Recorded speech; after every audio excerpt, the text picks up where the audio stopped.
Friend, देखिए मेरी दुकान कैसी है, मैं दिखाती हूँ आप लोगों को।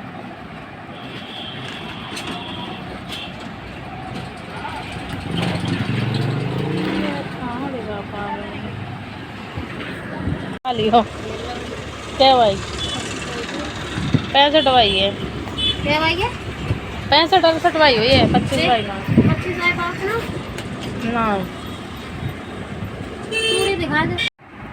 छोटी सी दुकान है, देखिए कैमरा ज़्यादा अच्छा नहीं है पर फिर भी मैं दिखाती हूँ, आप लोग देखिए, बने रहिए मेरे ब्लॉग में। देखिए देखिए देखिए देखिए देखिए देखिए देखिए देखिए, दिख रहा होगा आप लोगों को।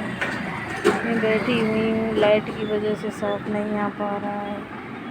देखो, और मतलब ये सारा सामान है जो मैं यहीं से खरीदती हूँ, क्योंकि बाहर जाना दिक्कत हो जाती है, इसलिए मतलब थोड़ा बहुत नहीं ला पाती हूँ, उसे घर से ही ले आती हूँ। बाहर से तो बहुत कम ही जाना होता है, जब मेरे भाई आ जाते हैं तभी मैं जा पाती हूँ बाहर, नहीं तो यहीं से खरीद लेती हूँ सब चीज़ें।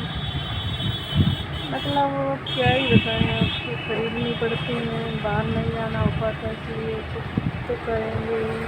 मेरी छत भी टूटी हुई है पर फिर भी काम चला रही हूँ। ये मेरी दुकान मैं आप लोगों को दिखाती हूँ, मेरा कैमरा अच्छा नहीं है।